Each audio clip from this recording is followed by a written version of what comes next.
On today's episode of Locked On Mariners, we'll be playing some over-unders, discussing international free agents, and a whole lot more. Let's do this thing. Colby, hit it. You are Locked On Mariners, your daily Seattle Mariners podcast. Part of the Locked On Podcast Network, your team every day.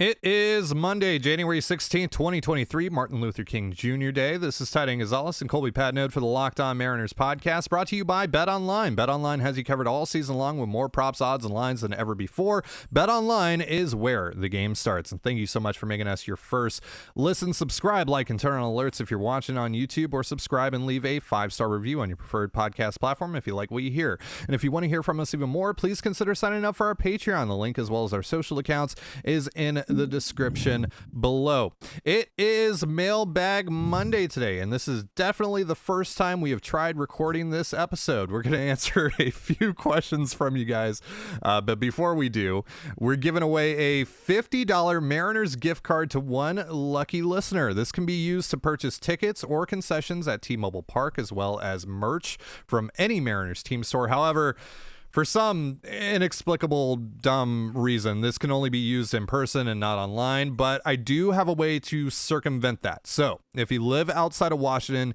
you can still enter. Don't fret. If you win, I'll change the prize to a $50 Fanatics or MLB Shop gift card instead, so we can hook you up with some sweet new Mariners gear. All you have to do to enter is subscribe to our YouTube channel. If you're watching us right now, the subscribe button is right below our faces. If you're just listening, head on over to youtube.com and type in Locked On Mariners and subscribe. It's totally free. And if you're already subscribed, you're already entered. So you don't have to do anything. Just enjoy the show. That's all. And wait until next week, and hopefully you get picked. But please consider telling your friends to subscribe as well, or any Mariners fans that you know, even if you hate them. Tell them to come on over here. The deadline to enter is next Tuesday, January 24th at 11:59 p.m. Pacific. We will then select the winner from our YouTube subscriber list and announce it on next Wednesday's show, which is January 25th. All right. Now that we have that long-winded explanation out of the way, which I've now gone over twice, we've also tried recording this episode 4 times. Hopefully this works. Hopefully this is the last one.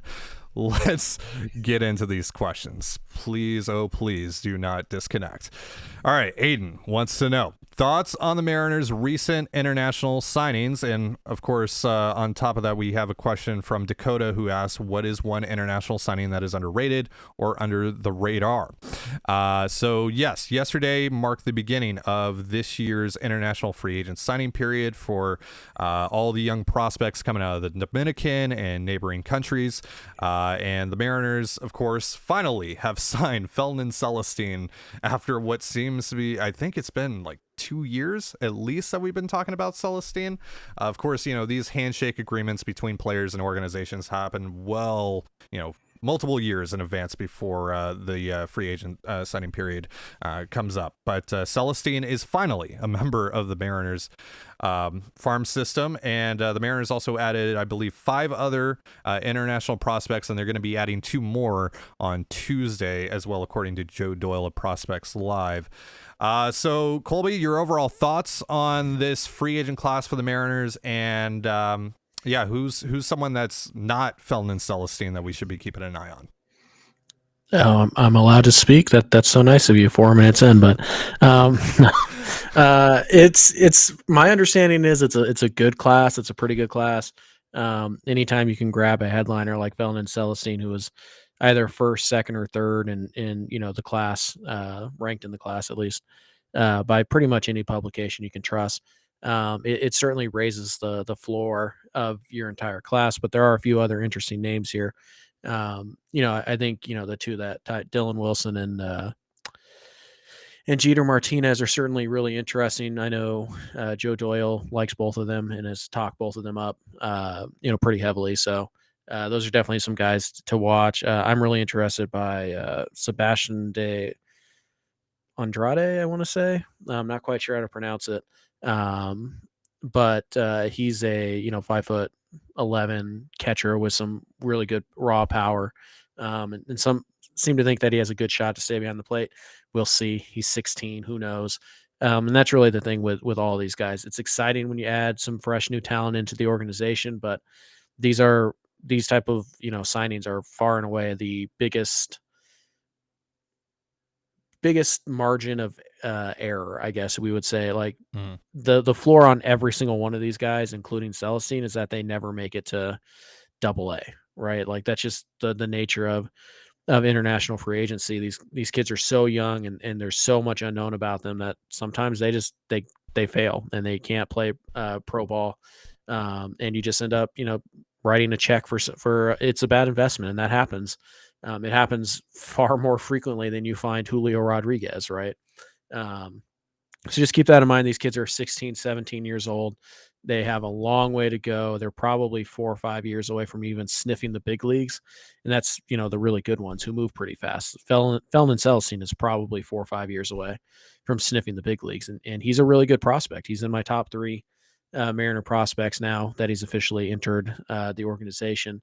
There are a few others here who are, top 30, top 40 types as well, but they are so far away and they have so much room to grow that it's really hard for me to sit here and say, this is a great class. They got 3 major leaguers, blah, blah, blah.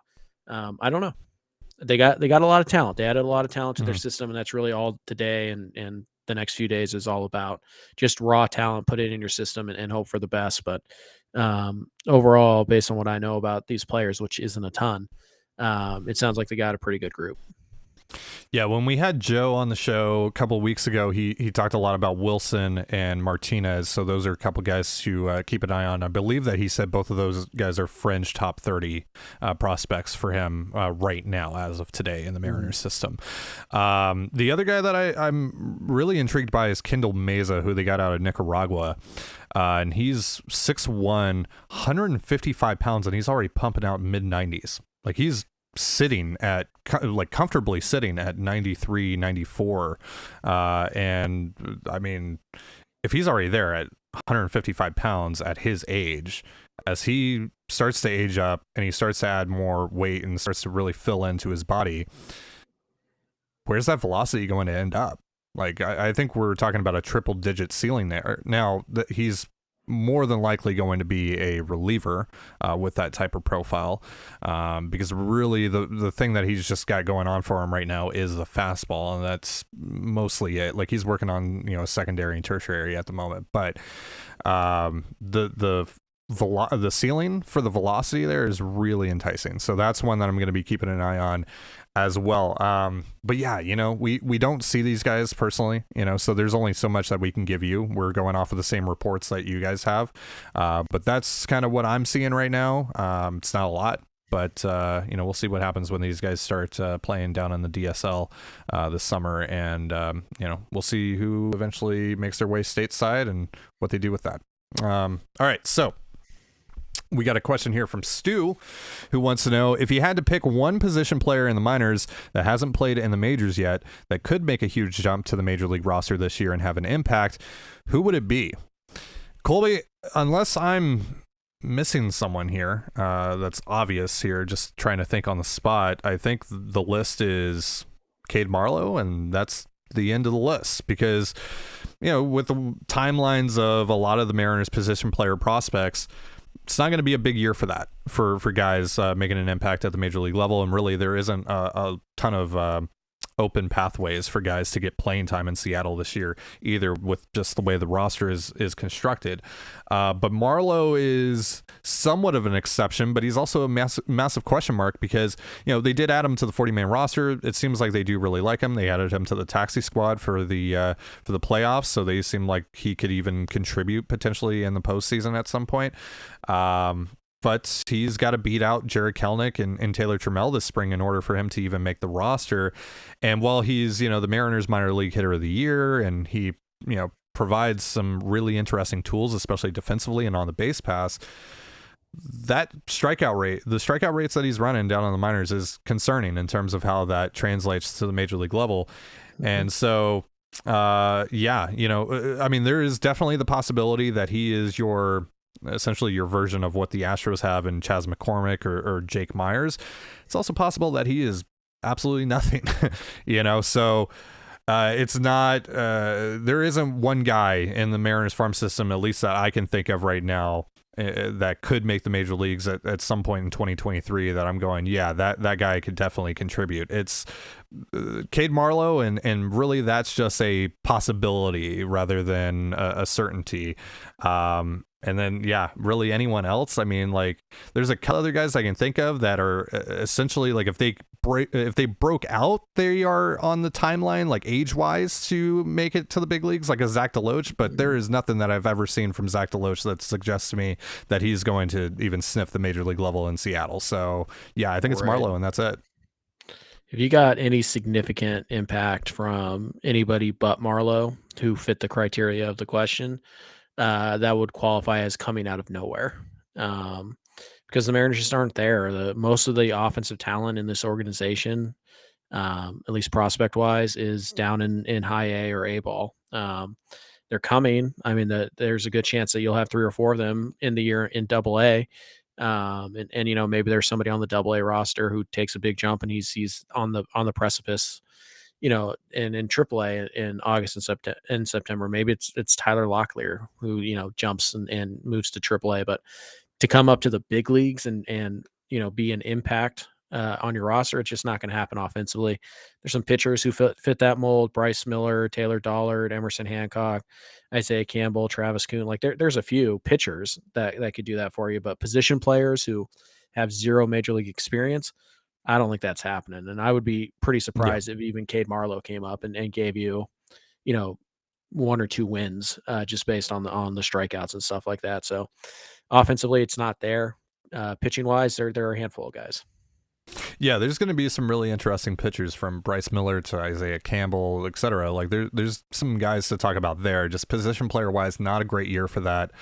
I think, like, really, if anyone is going to fit this criteria outside of Marlowe, it's going to be someone that you end up trading for, someone that you end up picking up off of, waivers, or a minor league contract, or, someone like that, non-roster invite, someone like that. But yeah, right now, in terms of guys in the Mariners organization at the moment that are kind of on that timeline, age-wise, just it's a very, very short list. So we'll see if Marlowe can make it, because he definitely has some interesting upside there, but he's a bit on the older side, so you never know. And with those strikeouts, it's just, it's a little concerning. All right, we got a few more questions to go over here in just a moment, but once again, this episode of Locked On Mariners is brought to you by BetOnline. BetOnline.net is your #1 source for sports betting info, stats, news, and analysis. Get the latest odds and trends for every professional and amateur league out there, from pro football to basketball. We've got it all at BetOnline.net, and if you love sports podcasts, you can even find those at BetOnline as well. We're always the fastest and easiest way to get your betting info. Head to the website today or use your mobile device to learn more. BetOnline is where the game starts. And you're listening to the Locked On Mariners podcast. Thank you again for making us your first listen. This is the furthest we've made it since we started recording, I don't know, like 45 minutes ago. So fingers crossed, this is it, folks. Fingers crossed. If you're watching this episode right now, that means we did it. So congratulations to us. All right, let's get back into these questions. Hero wants to know, how positive are you that Evan White could actually earn his way back to the MLB instead of a Ty France injury? Not positive at all.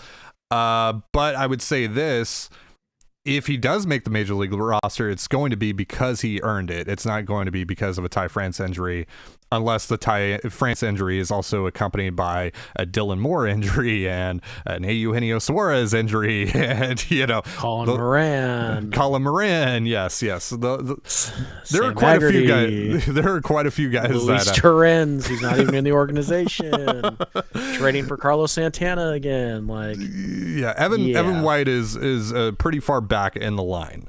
He has to prove that he can hit major league pitching consistently, or not even hit, just make contact with major league pitching consistly. That's really first he's got to prove he can hit AAA pitching. That too. And he's got to prove that he can stay healthy. Right. Definitely rooting for him. I'm a big Evan White guy. He seems like a great dude, and obviously, like the best, like Evan White relative to his position might be the best defender of all time. He might be the best first base defensive player ever. And that's fun to watch. That's really fun to watch.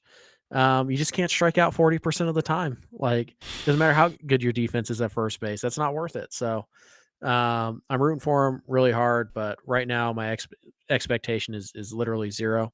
If Evan White comes up and gives you anything this year, it's a huge step for him and a nice bonus for the Mariners. But yeah, he's not. I mean, like, if Ty France gets hurt on June 1st, knock on wood, and he has to miss 3 months. If Evan White's sitting 220 with a 35% strikeout rate in AAA, he's not getting called up. Maybe for a day or two, but he's not. The Mariners are just going to go get somebody. Yeah. So I'm not confident. I'm not betting on it at all. I'll be pleasantly surprised if and when it happens. Yeah, it would be cool if it did. I have no faith in that happening right now. I can't. Right. I can't. He's given me nothing to put any sort of stock into right now, and some of that is out of his hands. Some of that is well within his control, and so really this is a massive year for him, because I think if he does what you said and he's running a 220 average, striking out 35% of the time down for the Rainiers, he's possibly getting DFA'd. Like, he might be the guy that they DFA when they go acquire the Ty France, not necessarily replacement, but the insurance. He's that guy. Like, I would put it this way. Like I said, I think he can be a big leaguer, a good one still. I don't want to give up on him, but I would put it this way: he's closer to getting DFA'd than he is playing in the majors. Agreed. All right, next question comes from Elijah, who asked if you could take one person from a team, past or current, but it cannot be from past Mariners teams, and place them on the Mariners without having to give anyone back in return, who would it be and why? Sincerely, a reinvigorated baseball fan because of this podcast. Well, thank you, Elijah, for tuning in, and thank you for your question. Anyone from any team ever that it just doesn't have to be a Mariner? Okay, Mike Trout. Game over. 2003 Barry Bonds. Yeah, there you go. I mean, literally pick whoever you think the best player of all time is, add him to the roster, and you'll make it work. So yeah, it's a pretty easy question. I think you needed to add more restrictions to this question, because Babe Ruth, like. I mean, do we have to pick a specific year? Because I mean, that makes it a little more interesting with like the Mike Trout conversation. Do you take like 2012 Mike Trout, or 2013 Mike Trout, or 2018 Mike Trout? Like, it's probably still Mike Trout. And like, are we just assuming that player, like, his numbers like translate to today's game? Like, if I pick 1927 Babe Ruth, is it like he's going to hit 60 home runs, he's going to hit 340, he's going to do all that? Like, is that, or does he's going to figure out modern day pitching? Right. Like, are you giving me that caveat? Because if not, then it's probably whatever year you think Trout was at his best. Like, so if it's not a Mariner, like, I thought the question was going to be like, which Mariner player would you put? And it's like 97 Griffey, or 96 A-Rod, or 2000 Edgar. Like, take your pick. Honestly, 96 A-Rod. Yeah, I was thinking 97 Griffey because of the left-handed element, and you kind of need the lefty in your lineup right now. Left-handed element, that's right. Yeah, that's right. Pick whoever you think had the best season of all time, and that's the answer. Yeah. All right. Last question before we move on. Seattle John wants to know, what will Cooper Hummel's role be? Fifth outfielder, backup, or third string catcher, DH? He also played first and third in the minors. Could he back up there? I think you're essentially, if he makes the roster, you're essentially looking at the Austin Nola role for him. He's going to catch a little bit, maybe to have both Murphy and Raleigh in the lineup. He would essentially serve as your backup catcher on those days. He'll play some corner outfield, like you said, probably some first. I don't know about third. I've never seen him play third. I don't know if he can play third, to be quite honest with you, so I can't answer that. But yeah, I think you'll see him play, a little bit of everywhere. Maybe not second base like Austin Nola has, but like I think you'll see him play pretty much all over the place, as long as he can hit. Really, that's going to be the big thing for him. Right. If he can hit, or if he's just such a good defender that they can't justify sending him down, or like they feel that he's that's not a thing. Yeah, and that's not a thing. That's not gonna happen. Yeah. So yeah, but I envision his role being very similar to Nola's. Just to answer your question, if he makes, I would put it like this: if Hummel is going to make the team, he's going to have to do it as an outfielder who can serve as a catcher if you need him to. Sure. Yeah. Like, I don't think the ability to squat behind home plate necessarily has any value to the Mariners right now. Because that's the thing that we also need to keep in mind here, right? He's not a good catcher. No, he's probably worse than Luis Torrens, if what I'm hearing is true. And I mean, like, worse than like somewhere between, like, he's probably not as bad as like early 2021 Luis Torrens. You remember how bad he was behind the plate? Ugh. But like, that was probably the worst catcher defense I've ever seen. So that's not saying much. He's like a solid, like 35 grade catcher. So he has to make it as an outfielder. And if it comes down to a tiebreaker between him and like Haggerty, maybe you value the catching, but really you probably shouldn't unless Tom Murphy's not healthy. If Tom Murphy's shoulder is still an issue, then obviously Hummel's probably the backup right now.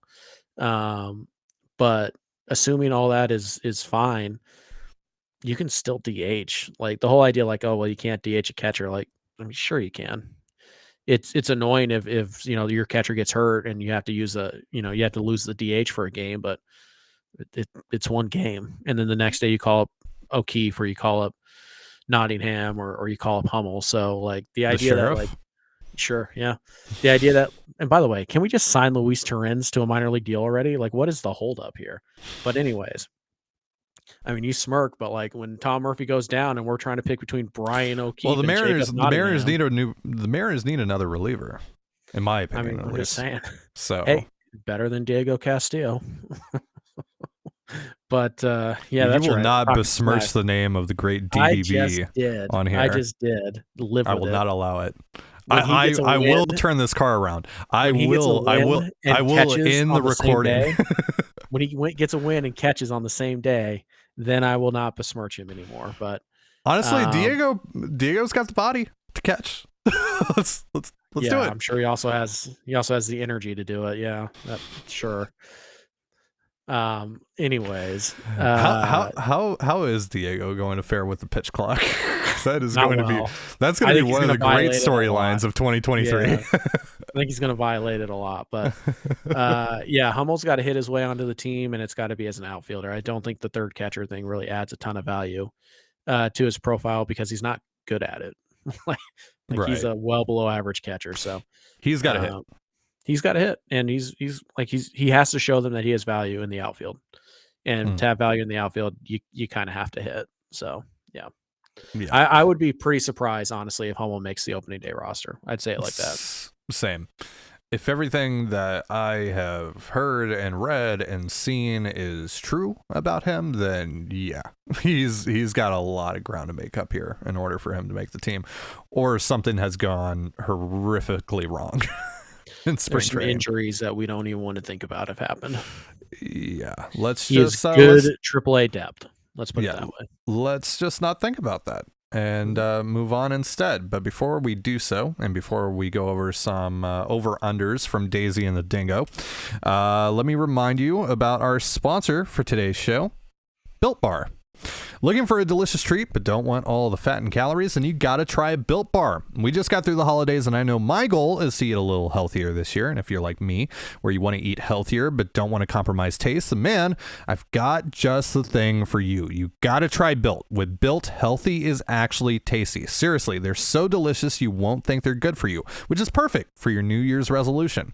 What makes Built Bars so good? Well, for starters, they are all covered in 100% real chocolate. That's right, real chocolate. And they come in unbelievable flavors like churro, peanut butter brownie, and coconut almond. I'm not sure how Built does it, but these bars taste like a candy bar while maintaining amazing macros. And what's even better is that they are healthy. Only 130 calories and 4 grams of sugar with a whopping 17 grams of protein.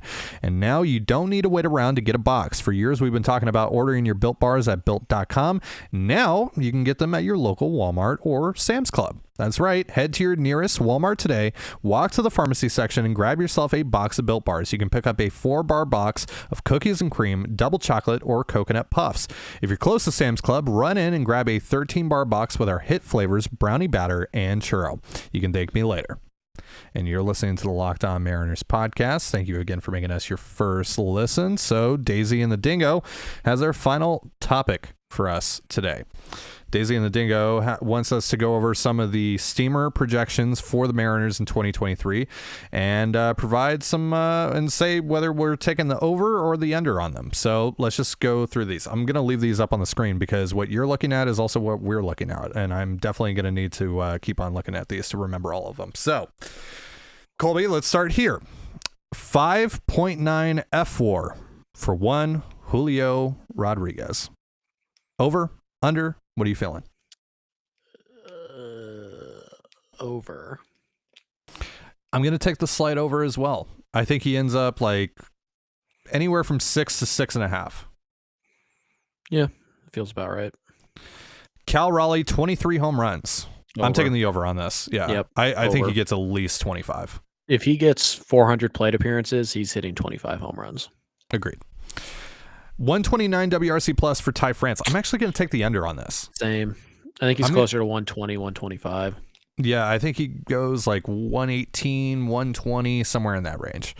Yeah. 25% K rate for Jared Kelenic. I'm going to take the over just because I haven't seen anything to suggest that he can get under 25%. So, yeah. Yeah. What was Kelenic's strikeout rate last year? Let's see. Just over the course of a full season, like, again, that's also assuming that he's going to be Is he for play a full season. Yeah. So let's just making say some that bold predictions here, are we? Yeah, let's assume that he stays up for a full season. Even if he does, which would suggest that he's finding some level of success, or again, something has gone horrifically wrong for this team.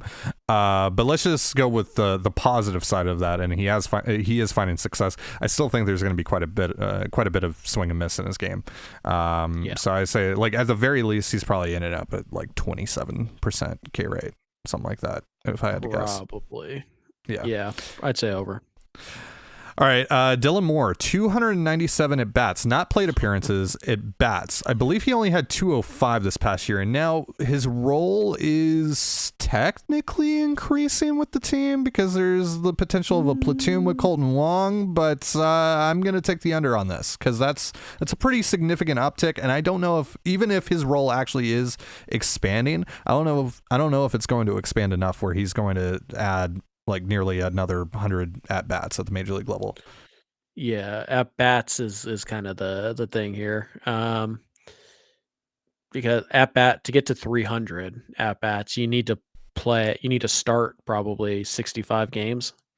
Plus whatever you can scrap up, coming off the bench and stuff like that. So I'm going to go under, and I really hope I'm right on this one because Dylan Moore is getting 300 plus at bats. I hope it's 2020 Dylan Moore. That's all I'm going to say. Colton Wong, 108 WRC plus. So he's hovered around 114, 115 the last couple of years. Obviously, there's a swing change that coincides with that. I feel like 108 is a pretty conservative spot for Colton. I'm going to go over, though. I think he gets to at least 110. I feel like that's pretty much on the nose at 108. Like, it might be 106. It might be 110. Like, I think it's somewhere in that range. I wouldn't bet on this one. I would just skip this one. But since I'm not putting the money down, I'll take the over. Mm-hmm. Slightly. Very slight over, yeah. Teoscar Hernandez, a 251 over. Average. Over. I'm hammering easiest the over. One. Yeah. Hammering the over. Yep. He hasn't been a sub 260 guy, I don't think, for at least like 5 or 6 years. I was looking at the numbers earlier today. Like, I don't know, like, what they think they see in his numbers that would project him to lose 20, 30 points in batting average at the age of 30. Mm-hmm. Like, I don't get it. That seems really low. A 106 WRC plus for AJ Pollock. So he was at 92 this past year. This is an overall WRC plus, by the way. Yeah, you're taking the over. I'm taking the over as well. I don't think that he's a sub 100 WRC plus guy. And before Chicago, I mean, he was hanging around the 130s for the last couple of years before that. Right. Well, and plus, I'm pretty convinced that Seattle is going to use him properly, which is almost exclusively against lefties. So I think that's going to help. That's going to help. And I think he's probably a bit better against righties than he was last year because Probably. history suggests that he is. So Right. Well, remember last year he was playing every single day for Chicago. he's playing every single day. And also Chicago was just a mess. So right. yeah. I'd be used properly, which I think Seattle's going to set him up to be used the way he should be. I think 110 is I don't want to say easy, but I feel like it's 106. Like I think you could put it at like 115 and I'd probably still hit the over. All right. 3.34 ERA for Luis Castillo. I'm taking the slight under on this. I think he gets around the 3.2 area. I don't like ERA.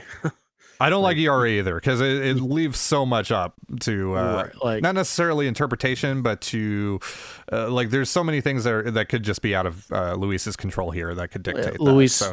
Luis gives up like 2 like slow roller swinging bunts, and then the next guy comes up and he hits what could have been a double play ball, but JP has a bad exchange, and you can't assume a double play, so it's not an error. And then there's runners on first and third, and then the guy hits a medium depth fly ball to left field, and the guy scores, and all of a sudden he's given up an earned run, and none of that is Castillo's fault. Like I don't like ERA, but I'll take the slight over.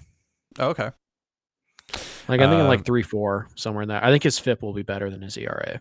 You heard it here, guys. Colby thinks that Luis Castillo is going to suck in 2023. Luis Castillo, turns out, is Colby's 2023 Dylan Moore. Interesting. You better be careful, Ty, because you know what I'm going to do? When we do our prediction episode, I'm going to go first, and I'm going to predict George Kirby's wins Cy Young.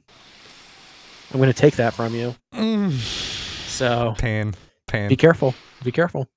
The decision that I made watching Game 3 of the ALDS is, and you're just going to steal it from me. All right. I see. Keep on talking your smack. I see how it is. I know how to hurt you. I'll store that in my memory banks. Yep, I'll remember. All right. Back at you. 2.5 F4 for Robbie Ray. Over. Taking the over. I think he's going to be 3, around 3. I think Robbie Ray is going to be criminally underrated heading into the regular season. You guys heard it here first. Ty is saying Robbie Ray is going to win the Cy Young for the second time in 3 years. That's exactly what I'm saying. Which is great because it gives me room to take Kirby. There you go. Logan Gilbert, 8.84 Ks per 9. That's such a weird spot. It's about right. Yeah, I'll take the slight over and just say that he'll average a K per 9, like outright. But that's a pretty good spot. I'll take a very slight over on this one. Like I said, if we were laying down money, I wouldn't put money on this prop because I feel like that's a really good line. But I think Gilbert improves either the changeup or the slider just enough that the strikeout rate goes up a little bit. But I don't think we're ever going to see Logan Gilbert be like a 10 K per 9 guy. I think he's going to hover right around 8.5 to 9, somewhere in that range. All right, last two here. First, 143 innings for George Kirby. Over. Barring injury, over. Yeah. Hammering the over. Yeah, to me, that number is you're betting on an injury, which I'm not going to do because if he makes 30 starts, he only has to average 5 innings per start. Like George Kirby's going to do that. So over. Yeah, I mean, he had 130 this year. Yeah, like that's not like the prop should probably be like 165, 170, somewhere in that range, but whatever. I mean, I know these aren't betting odds. These are steamer, but still, I'm looking at them as like betting odds. Last one, Matt Brash, 414 walks per 9. God, I hope not. I hope not. I'm taking the over. You're taking the over. I'm taking the over. I think he's going to be 4.5-ish. I cannot take the over for my boy. I have to take the under here. Here's the deal. Brash is going to put up a 4.5 base on ball per 9, but he's also going to have like a 14.5 K per 9. Yeah. And his ERA is going to be like 2.26 or something like that, but his FIP is going to be like 3.89. Yeah, and his whip is going to be over 1. It's going to be like 1.2, and you're just like, oof. Yeah. But he's going to strike out so many guys that like he'll like every outing he'll walk 1 in an inning, and then he'll strike out 2. And you're like, oh, okay, well. I'll say that he ends up in the 3.7, 3.8 range because I can't talk bad. I can't talk bad about Matt Brash. I'm sorry. I think if Matt Brash has a 3.7 based on ball per 9, he's like a 1.5 to 2 win reliever. Yeah, he might be like pushing for all-star votes at that point. I mean, if Brash does everything he did last year, but he cuts his walk rate down to like 3.7, he's probably the best reliever in this bullpen, which, considering you have Andres Munoz, is pretty high honor. Yeah, agreed. And now our faces are back. But that is going to do it for our show. So goodbye, folks. Thank you so much for tuning in to the Locked On Mariners podcast. For Colby Patnode, I'm Trident Gonzalez. Be sure to give us a follow on Twitter at LO_Mariners. You can follow me at Dane Gonzalez, that's DaneGNZLZ, and Colby at CPAT11, that's CPAT11. You can also find all that stuff in the description of this episode. And don't forget to subscribe and tell your friends and tell everyone you know who loves the Mariners to subscribe so they can enter for a chance to win a $50 Mariners gift card, or again, if you are outside of the state of Washington, a $50 Fanatics or MLB Shop gift card. Thank you again for making us your first listen. Now make your second listen. Locked On MLB Prospects. Host Lindsey Crosby is a prospect encyclopedia, and he's going deep on the MLB stars of tomorrow. It's free and available wherever you get your podcasts, just like us. And with that, have yourself a beautiful baseball day, and we'll see you on Wednesday. Peace.